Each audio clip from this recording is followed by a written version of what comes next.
más o menos para tener a todos más o menos en la misma página, ¿qué es la computación cuántica y cómo funciona? Más o menos? Ajá. Sí, la computación cuántica es el uso de propiedades cuánticas de la materia para generar un modelo de cálculo, un modelo de computación. Eh, el modelo básico clásico de computación que utilizamos ahora se basa en la electrónica fundamentalmente. Antes había otros, se basaba en válvulas, etcétera, pero el sustrato físico que hay detrás es la electrónica de transistores, que permite implementar la lógica booleana, es decir, eh, funciones sobre unos y ceros que nos permiten implementar una lógica. Es decir, unas puertas AND, unas puertas OR, que nos permiten hacer la lógica básica booleana. Sobre esa lógica básica podemos construir las operaciones matemáticas. Entonces, y eso ya nos permite construir muchísimas más cosas. Entonces, y eso se puede realizar físicamente con lo que conocemos de electrónica. Cada vez de una forma más eficaz. Hubo en los años 70, 80, hubo un salto cualitativo muy grande con la invención de los transistores, que se llevó un premio Nobel, por cierto, y eso tuvo un salto cualitativo enorme y eso nos permite llevar la computación a los límites que los tenemos ahora. Bueno, eso es la computación clásica. Y la computación cuántica lo que hace es, en lugar de utilizar propiedades clásicas de la materia, como las propiedades electrónicas o eléctricas o magnéticas, utilizar propiedades cuánticas de la materia. Entonces, se basa en las propiedades fundamentalmente de los estados cuánticos de la materia, de las unidades básicas de materia, que es lo que podríamos traducir como qubits. Y entonces las propiedades cuánticas nos permiten un tipo de computación distinto, que va más allá de la lógica booleana. Y entonces podemos implementar toda la lógica booleana, pero podemos implementar otras cosas. Más que otras cosas, lo que podemos hacer es aprovecharnos de ese poder de las propiedades cuánticas de la materia para hacer cálculos más rápidamente. Y entonces podemos calcular, podemos aprovecharnos en particular de la superposición y del entrelazamiento para hacer cálculos más rápidamente. Lo que pasa es que a nivel físico, a nivel material, es mucho más complicado construir una máquina que sea capaz de aprovechar esas propiedades cuánticas. Ahora mismo se están construyendo algunas, pero está todavía con muy pocos qubits y con qubits que, como decía, están muy sujetos a la decoherencia. Es decir, que la duración de las computaciones tiene que ser muy corta, muy breve.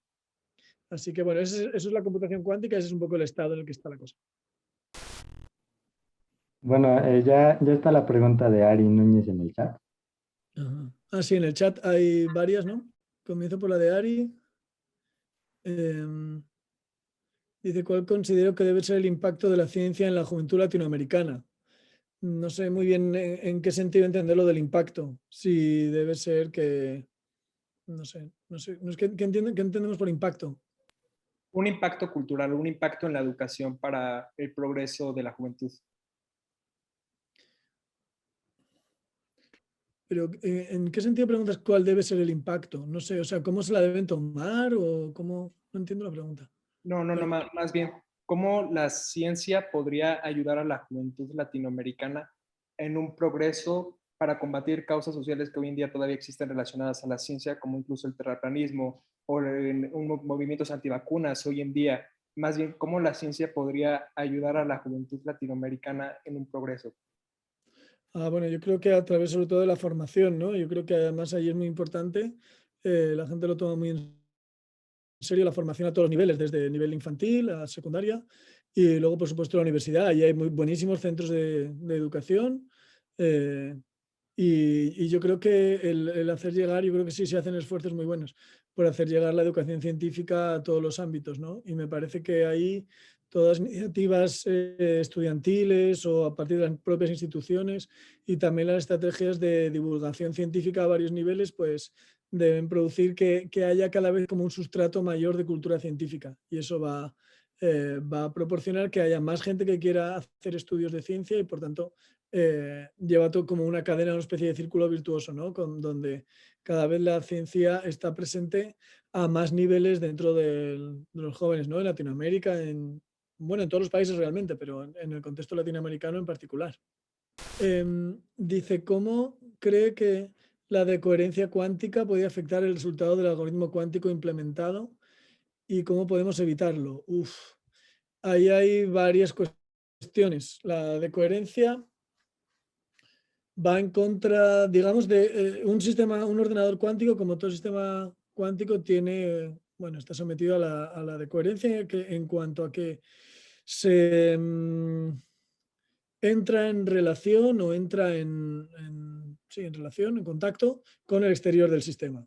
Y eso hace que el sistema colapse alguno de sus estados básicos y que no podamos mantenerlo en superposición, y cuando existe entrelazamiento, que no podamos mantener el entrelazamiento durante el tiempo que va más allá de la de coherencia. Entonces, varios de los algoritmos, bueno, los algoritmos cuánticos en general se basan en que debe mantenerse la superposición de los estados antes de medirlo, y cuando tenemos varios qubits, cuando el algoritmo implica varios qubits, que es normalmente, que normalmente necesitamos tener varios qubits, muchas veces entran en estados de entrelazamiento. Y para que eso se mantenga durante todo el algoritmo, debemos evitar la decoherencia. Y ahora mismo es uno de los problemas fundamentales de la computación cuántica. Los tiempos de coherencia son muy pequeños todavía, y los tiempos en los que los algoritmos de los ordenadores están libres de errores son pequeños todavía. Entonces, hace falta que podamos mantener los tiempos de coherencia lo más largos posibles. Eso se hace de dos formas. Una es implementando qubits de más calidad, que, que sean menos permeables a los errores, que sean más libres de errores. Esa es una, implementar qubits de mayor calidad. Y la otra es aumentar el abanico o el catálogo de puertas cuánticas que tiene implementadas físicamente un ordenador, porque un ordenador cuántico, un computador cuántico, porque normalmente lo que se hace es, aunque tengamos las puertas cuánticas teóricas son infinitas y eso no se va a poder construir, pero existen lo que se llaman conjuntos universales de puertas cuánticas, que son aquellos en los que basamos nuestros algoritmos. Digamos, yo puedo traducir una puerta cualquiera que quiera para mi algoritmo en aquellas puertas básicas que tiene implementado o que tiene construido el ordenador. Eso supone que cuando yo tengo que traducir una puerta a una sucesión de puertas básicas, eso aumenta la longitud del algoritmo. Necesito más puertas para conseguir lo mismo. Y eso, por tanto, aumenta el tiempo de ejecución del algoritmo en cuanto a número de puertas por las que tienen que pasar los qubits en estado de superposición o de entrelazamiento. Y entonces, el tener un catálogo más amplio de puertas básicas haría que necesitemos traducirlas, por decirlo así, menos veces. Entonces podríamos acortar la longitud de los algoritmos. Así que esa es la segunda dirección en la que los esfuerzos deben ir, para que la decoherencia no suponga un problema tan grave para los ordenadores cuánticos. Ahora mismo es el problema más serio, y se está tratando de solucionar por esos dos caminos. Uno, aumentar la calidad de los qubits, no solamente el número de qubits, sino la calidad de los qubits.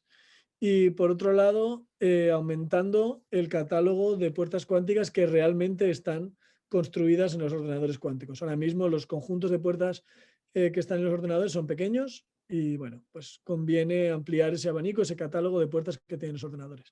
No sé si queda bien contestada la pregunta, si tienes alguna otra duda, Valeria.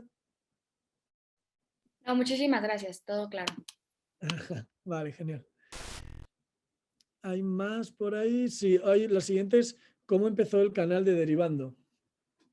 Bueno, el canal de Derivando comenzó, digamos, por invitación, porque no es que algo que se me ocurriera a mí, sino que a raíz de unas charlas que di, sobre todo una que fue una charla TED en Buenos Aires, eso se hizo como muy conocido, y entonces recibí varias ofertas de hacer trabajos de divulgación, y entre ellas la oferta de hacer un canal de YouTube dedicado a matemáticas.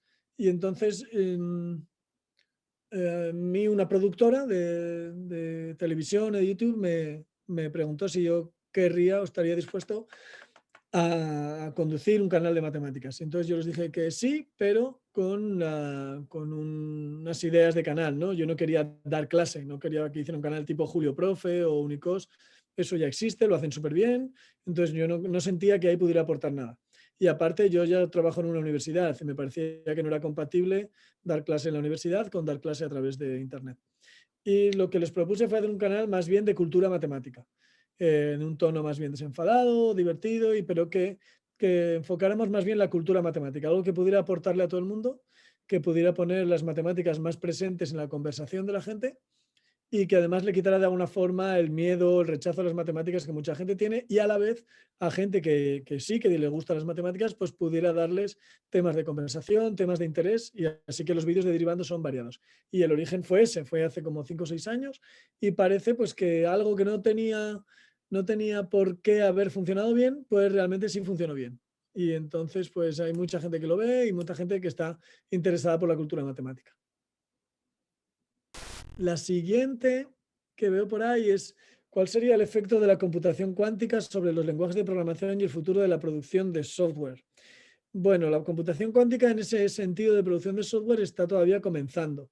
Digamos que estamos en el nivel en el que programamos con puertas lógicas. Cuando los ordenadores clásicos estamos programando con puertas lógicas, que ya no se hace, salvo máquinas muy pequeñas en dispositivos electrónicos pequeños, no se hace. El siguiente, ese es el punto más básico de programar, ¿no? A partir de puertas lógicas. El siguiente punto sería a partir del lenguaje máquina, donde ya traducimos las instrucciones de puertas a un lenguaje máquina que nos permite algunas operaciones como sumar o cambiar el sentido de bits, o etcétera, ¿no? Hacer también las operaciones lógicas, por supuesto. En ese nivel se está comenzando a programar los ordenadores cuánticos. El siguiente nivel de abstracción serían los ensambladores, los lenguajes ensambladores, que son traducciones del lenguaje máquina a un lenguaje más cercano a los humanos, ¿no?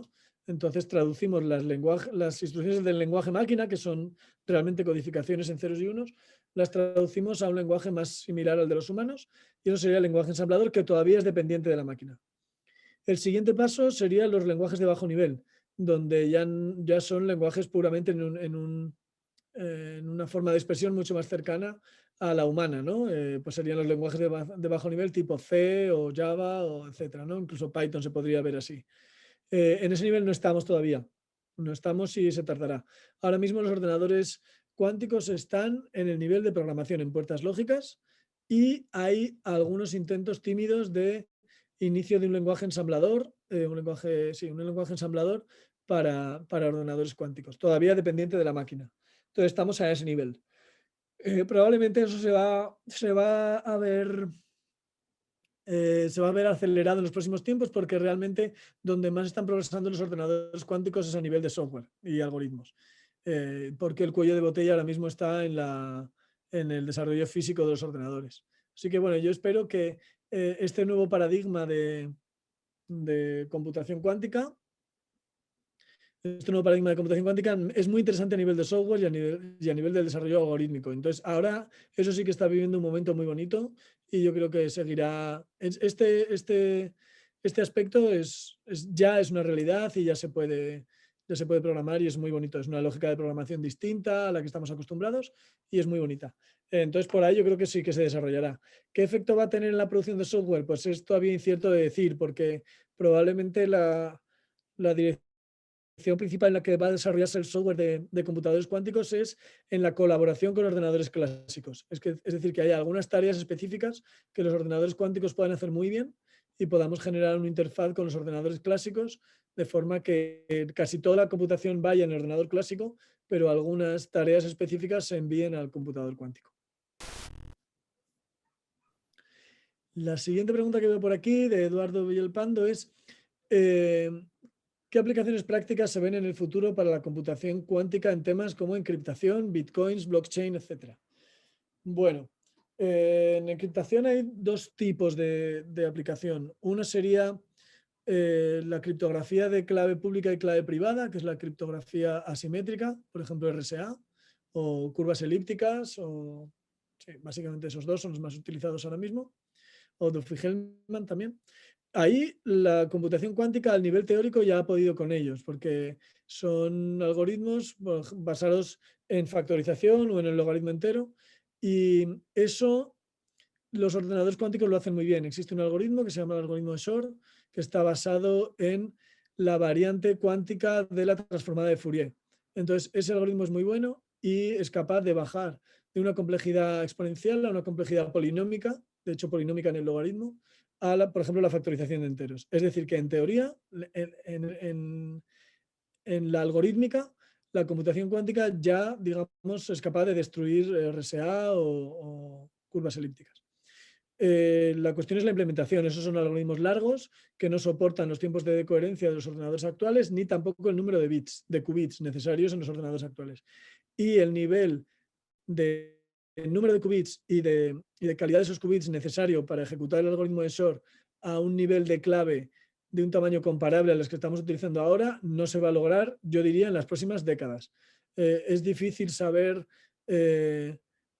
si va a haber de repente un avance revolucionario en la tecnología, pero ahora mismo en el horizonte no se ve.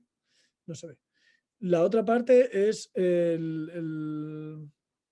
la parte de contraseñas y de alguna forma podría ser equivalente a las tablas hash que se utilizan en las pruebas de trabajo de blockchain y por tanto en Bitcoin y en otras monedas, en otras criptomonedas.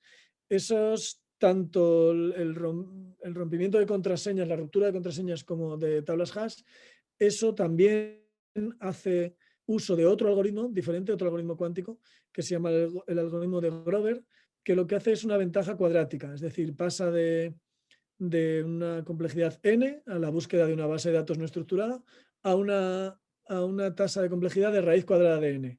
Eso es una mejora no tan espectacular como la de Shor, que pasaba de exponencial a polinómica. Es una buena mejora, pero digamos que eso lo único que consigue es que bajemos el tiempo de computación a la mitad. Y eso simplemente con doblar el tamaño de clave basta para contrarrestar ese efecto, ¿no? Lo cual nos exigiría tener claves largas. Pero de nuevo, el algoritmo de Grover, al tamaño y a la calidad necesaria para competir o para tratar de atacar a claves del tamaño de las que somos ahora, no se va a ver en los próximos años, no sé si décadas, pero en los próximos años pronto no. En medio plazo podría ser, en el corto plazo no va a ocurrir. Así que, digamos, el resumen es que a nivel teórico está todo, están todos los ingredientes. A nivel práctico falta mucho. Y luego la tercera parte de la respuesta es que ya existen algoritmos de criptografía postcuántica, es decir, algoritmos que permiten hacer clave pública y clave privada, tales que no se conoce un ataque cuántico para ellos. La línea principal de investigación para esto es Lattice Cryptography, criptografía de retículo. Ese es el principal. Lo que ocurre es que esto se va a postergar lo máximo posible porque el tamaño de clave que se necesita es mucho mayor que el que necesitamos ahora para RSA o para curvas elípticas. Entonces es más incómodo de utilizar. Pero es verdad que de momento no existe, no se conoce un ataque cuántico a Lattice Cryptography. Ahí va la siguiente pregunta, hablaba de cómo se verá desarrollada la ciberseguridad con el uso de la computación cuántica. Yo creo que esa la contesté en la anterior. Pues eso, el resumen es clave, la criptografía asimétrica y simétrica, cada una de una forma distinta, se ven atacadas, pero no hay en la práctica ordenadores que puedan implementar esos algoritmos de forma adecuada. Y por otro lado, ya existe criptografía postcuántica, que no es susceptible de ser atacada por ordenadores cuánticos. Así que bueno, sí, se va a desarrollar mucho. De hecho, es un tema muy interesante el desarrollar protocolos de criptografía que no sean susceptibles de ataques cuánticos. Ahora mismo hay varias alternativas. Y bueno, a mí la que más me gusta es Lattice, o quizá la que más me gusta porque es la única que entiendo un poco. Pero hay otras alternativas y se está trabajando mucho en eso. En cuanto a cuáles espera que sean las principales aplicaciones de las computadoras cuánticas en el desarrollo de las diferentes disciplinas de la ingeniería, yo creo que ahora mismo las diferentes aplicaciones, las aplicaciones son muy pocas y son muy teóricas. Todavía no son prácticas, no se hacen cosas en las que nos aprovechen, ¿no?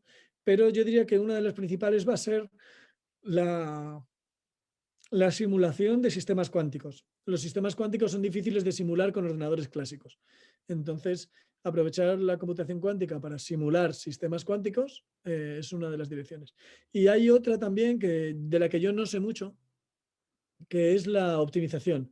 Hay muchos problemas de optimización que pueden verse mejorados por la computación cuántica y ahí hay un paradigma que yo no conozco, que no es el de las puertas cuánticas, que se llama quantum annealing.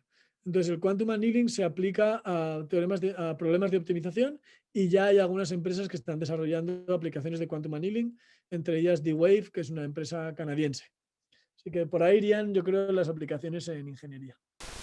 Aquí me preguntan cómo opera una computadora cuántica, o sea, cómo se insertan los comandos que buscamos que la máquina resuelva y qué problemas se pueden solucionar. Los problemas ya los he nombrado en cuanto, em, en cuanto a los comandos.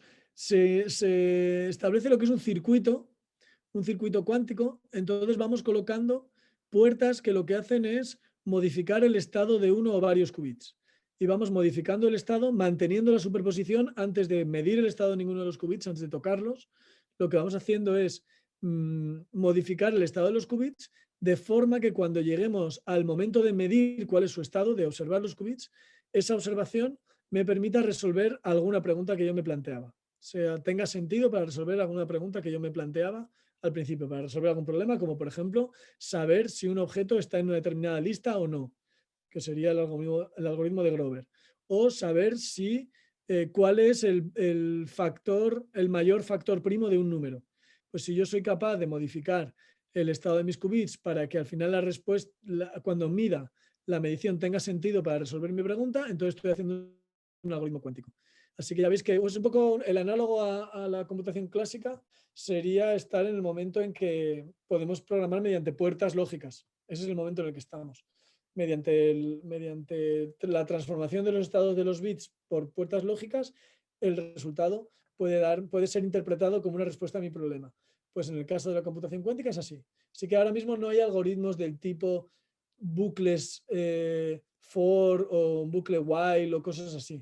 Esas cosas todavía no llegamos a eso. Se pueden simular con algunas cosas así, pero no, estamos todavía en el momento de puertas lógicas. No hemos llegado a hacer bucles. Hay ya algunos intentos de lenguaje y de hecho hay una librería, por ejemplo, IBM tiene una librería para poder programar un ordenador cuántico desde Python. Entonces, desde Python podemos cargar una librería que entre en relación con un ordenador cuántico o con un simulador, con las dos cosas, y pueda implementar estos circuitos. Así que es así. Bárbara Cano pregunta si la computación cuántica representa algún riesgo para el mundo de blockchain y criptomonedas. Hoy por hoy no. Hoy por hoy no, porque para eso el algoritmo que pudiera, o sea, el blockchain, las criptomonedas se basan en blockchain. Y blockchain se basa en la fuerza de trabajo, en la prueba de fuerza de trabajo. Y la prueba de fuerza de trabajo se trata de resolver la inversa de una tabla hash que ha sido hecha a propósito, ¿no? Donde está el conjunto de transacciones y al final le ponemos unos cuantos ceros para hacer la prueba de fuerza. Y quien primero resuelva el código hash de esa prueba de fuerza es quien mina la moneda en el caso de Bitcoin o quien puede añadir una transacción en el caso de blockchain. Vale, entonces resolver eso,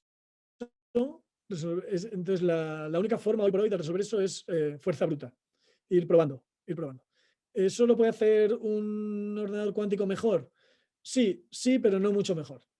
Y además, como ahora los tamaños de los ordenadores cuánticos son pequeñitos, no representan un riesgo para las tablas hash de blockchain o de criptomonedas.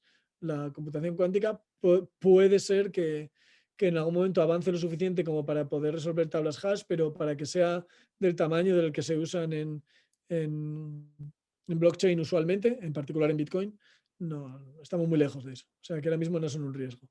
Así que, Bárbara, tus ahorros en Bitcoin están a salvo de momento. Hola Eduardo, saludos desde Costa Rica. Tenía una pregunta.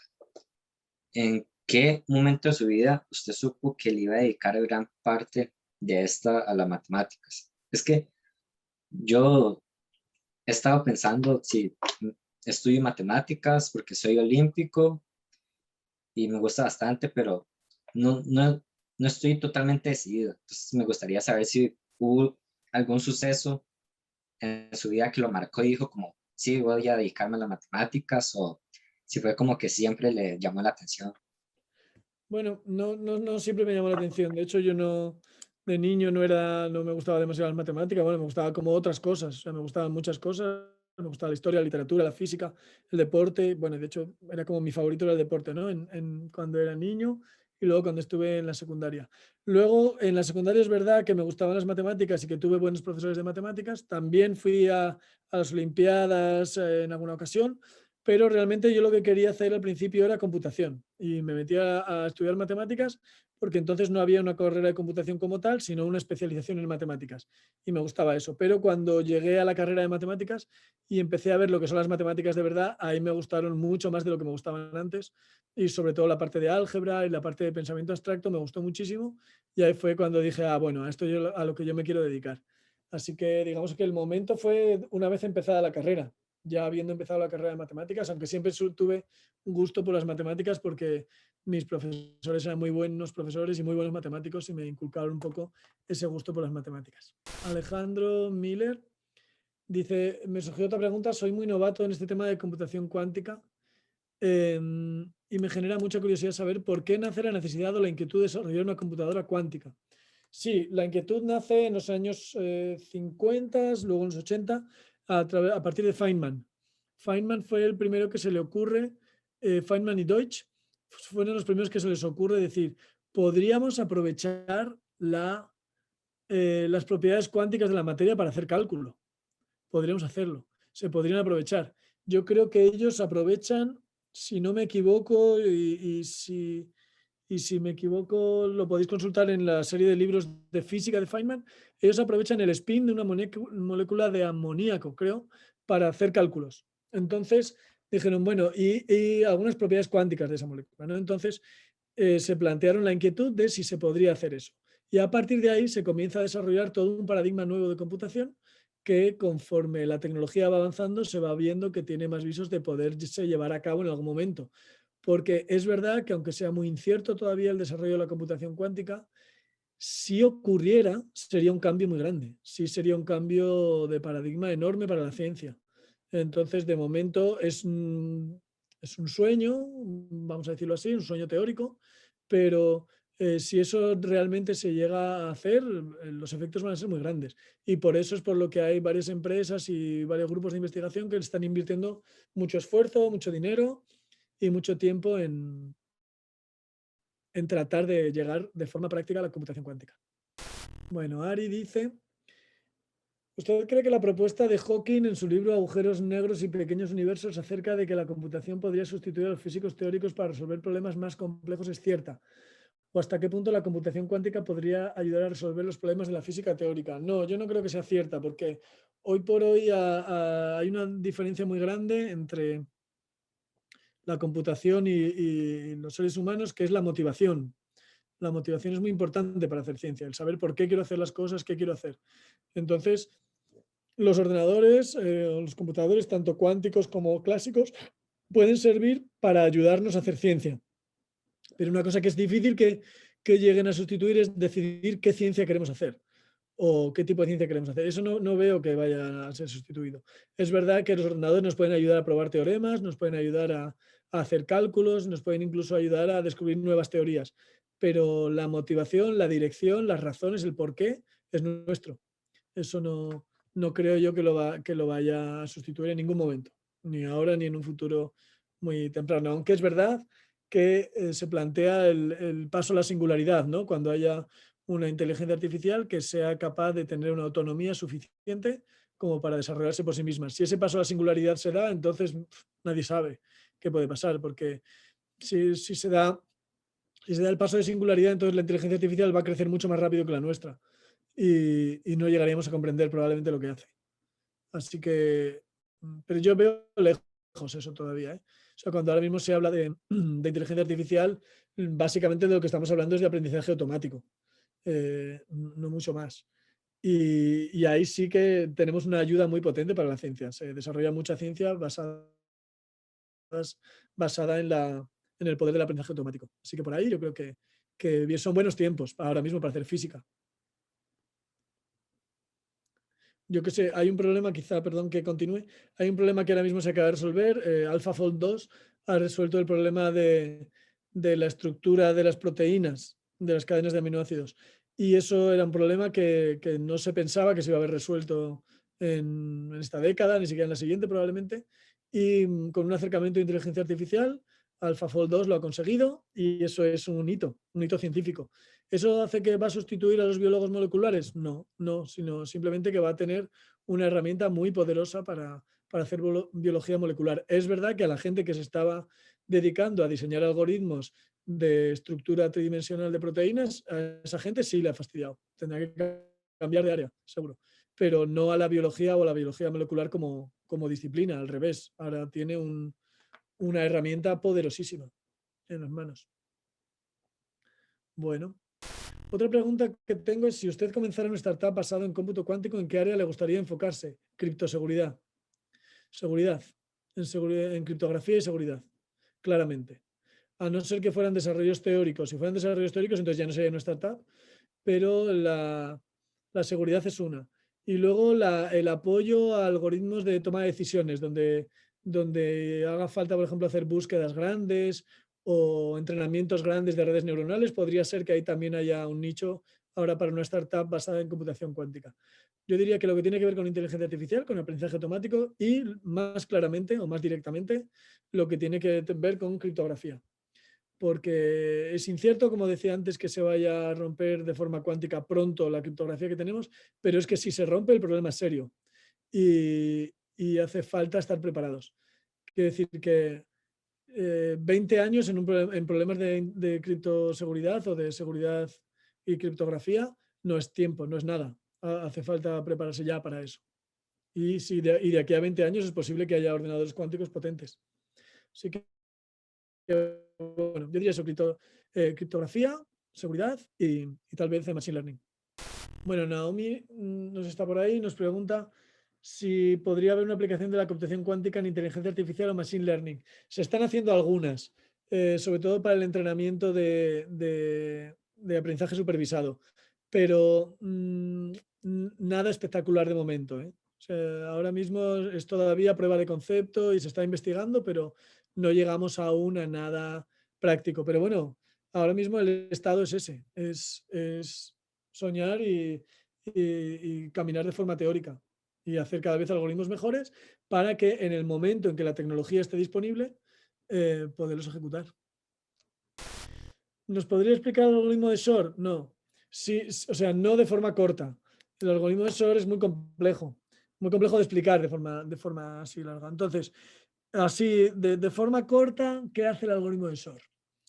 El algoritmo de Shor lo que hace es encontrar el mayor factor primo de un entero dado. O sea, yo le doy un entero y encuentra el mayor factor primo. Eso es lo que hace el algoritmo de Shor. ¿Cómo lo hace? Lo hace usando aritmética modular, utilizando, calculando ciclos en grupos finitos. Entonces, para calcular ciclos en grupos finitos, existe un algoritmo de cálculo de órbita, de modificación de órbita, de modificación de fase, de cálculo de fase, que nos sirve para calcular ciclos en cuerpos finitos. Y eso se basa en otro algoritmo, que es el ingrediente fundamental del algoritmo de Shor, y que si os interesa la computación cuántica, yo creo que el primer objetivo de estudiar sería estudiar ese algoritmo, que es la transformada de Fourier, transformada cuántica de Fourier. Eso sería mi primer objetivo para estudiar si me estoy metiendo en información cuántica y en computación cuántica. Ahí podéis ir al libro de Neumann, de Neyman y Chuang, sí. Y ahí podéis ver las bases de la computación cuántica y está muy bien explicado el algoritmo de Shor y sobre todo el algoritmo de la transformada cuántica de Fourier. Entonces, básicamente es eso. El algoritmo de Shor busca el mayor factor primo de un entero dado. Eso lo busca mediante ciclos en grupos finitos y esos ciclos en grupos finitos lo puede encontrar gracias a la transformada de Fourier, a la transformada cuántica de Fourier. Así que eso hace. Tendría a mano la recomendación de libros de texto en material en línea no divulgativo que nos puede ayudar a adentrarnos de una forma más seria en el estudio de la computación cuántica. Neumann y Chang. No lo tengo aquí. No lo tengo aquí. Aquí tengo un par, un segundo. Sí, no tengo aquí el libro de Chang, tengo este otro, que también está bien, de McBaum, que se llama Quantum Computing Explained. Eso está bien. Voy a ver si encuentro, porque El de Chuang sí que está en línea para poderlo ver en el PDF. Sí que está. El de Nielsen y Chuang. Ahí lo tienen. Entonces, ahí está el libro de Nielsen y Chuang. Ese es el mejor libro para entrar en la computación cuántica a un nivel serio. Yo diría que iría directamente a por ese libro. Les explica todo. Es un libro que ya tiene sus años, pero que se va renovando. Lo que os he puesto es la edición del 10º aniversario del libro. Para mí esa es la referencia básica. Me preguntaba en qué, Aín Bolaños dice, ¿en qué lenguajes se programa usted y cuáles recomienda para prepararnos a la computación cuántica? Bueno, la computación cuántica lleva su propio lenguaje, así que es difícil que un lenguaje de computación nos prepare para la computación cuántica. Pero si yo tuviera que recomendar a alguien que se inicia en la computación algo para aprender computación cuántica, yo diría que al menos utilizara un par de paradigmas. Yo aprendería C o Java para tener un acercamiento, digamos, serio a la programación orientada a objetos, aunque no lo vamos a necesitar para la programación cuántica, pero sí para alcanzar o adquirir la lógica de la programación, que luego nos va a servir mucho. Y luego Python, porque ahí están las librerías de programación cuántica que hay ahora mismo. Y bueno, pues podríamos cargar algunas de esas librerías, Qiskit y otras o Quasar, para programar ordenadores cuánticos a través de Python. Yo creo que eso sería lo más adecuado. Luego sí que hay algunas otros paradigmas de programación que son muy interesantes. La programación funcional es muy interesante para aprender programación, y ahí pues Lisp, por ejemplo, o Haskell también. ¿Cuál sería el equivalente de una computadora cuántica actual con un circuito de puertas lógicas? Es decir, un decodificador, un multiplexor, un ALU.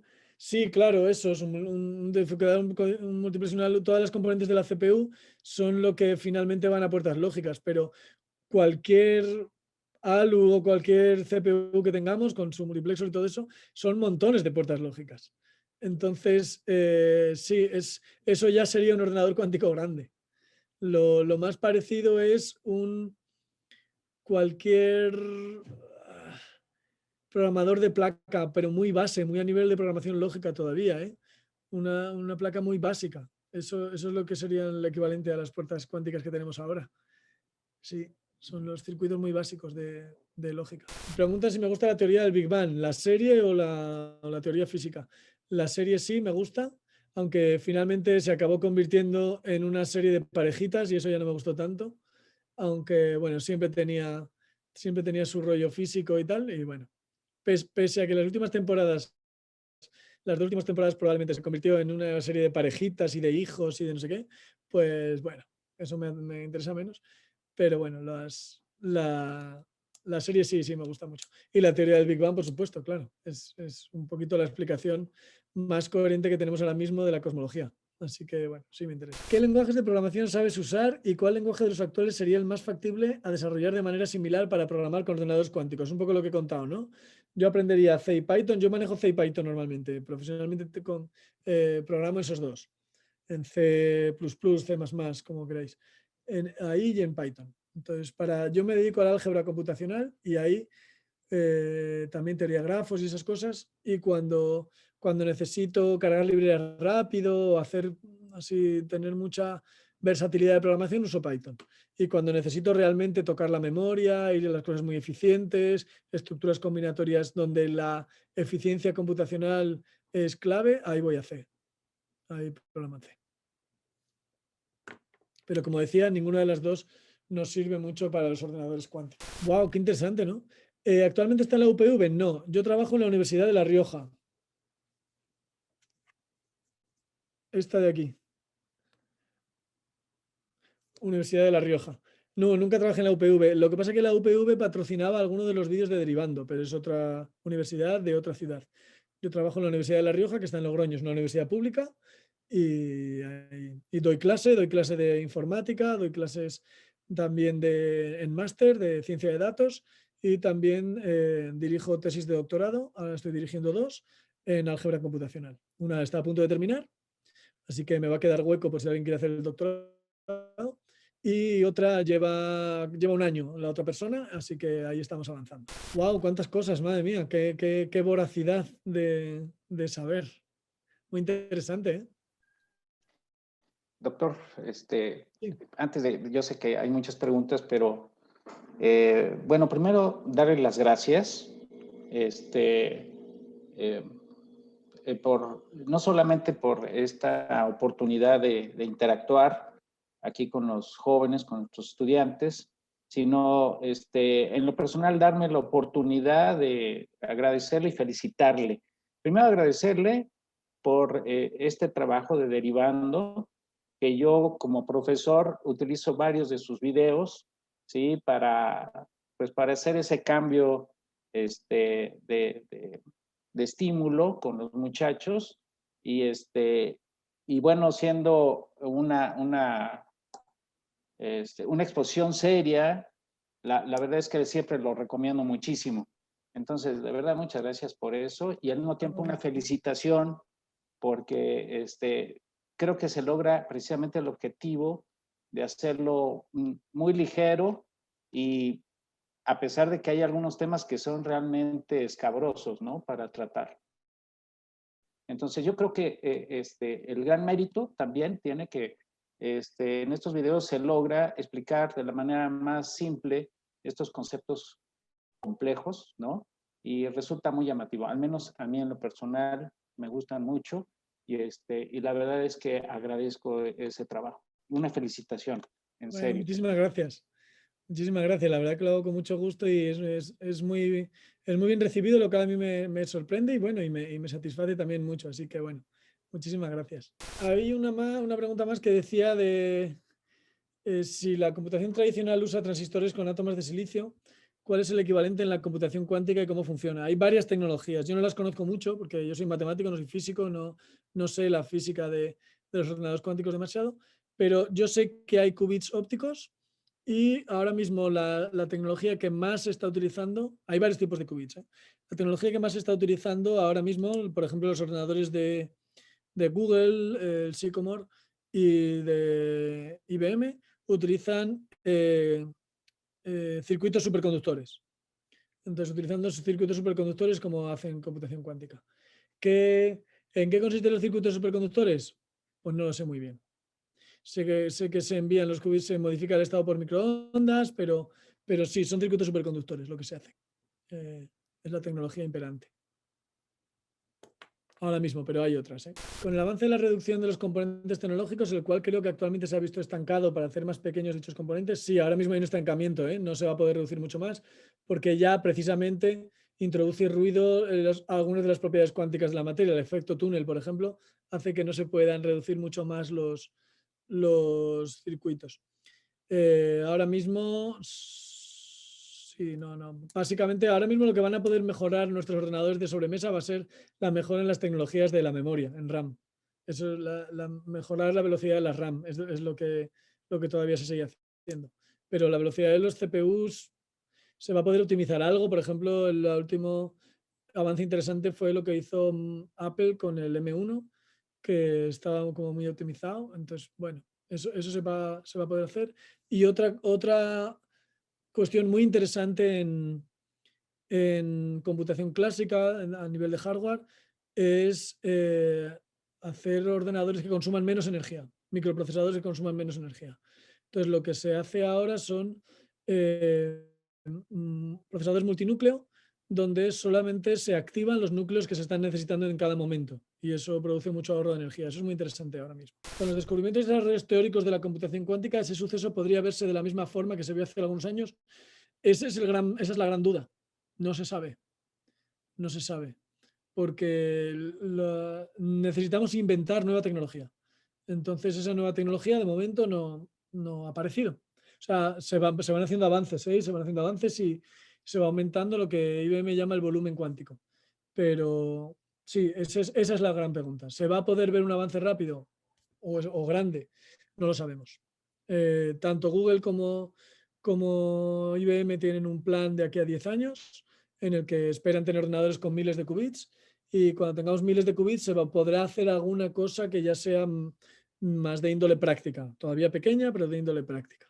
Así que yo creo que sí, veremos avances. Probablemente en los próximos años vamos a ver avances, pero no tan espectaculares como la ley de Moore en la computación clásica. Chicos, yo os voy a tener que dejar enseguida, que aquí es muy tarde y mis obligaciones me llevan. Pero ha sido súper interesante, la verdad, para mí. No sé para vosotros si también os ha gustado. Y bueno, yo creo que yo mantengo, voy a tratar de, tengo un curso sobre computación cuántica, voy a tratar de escribirlo. Y si podemos vernos en algún momento, pues allá yo me voy a donde estéis y en vivo, cuando todo esto se abra. Ya el viernes me ponen mi segunda dosis de vacuna, así que ya voy a ser una persona segura. No, muchísimas gracias a usted por venir. Muchas gracias, muchas gracias.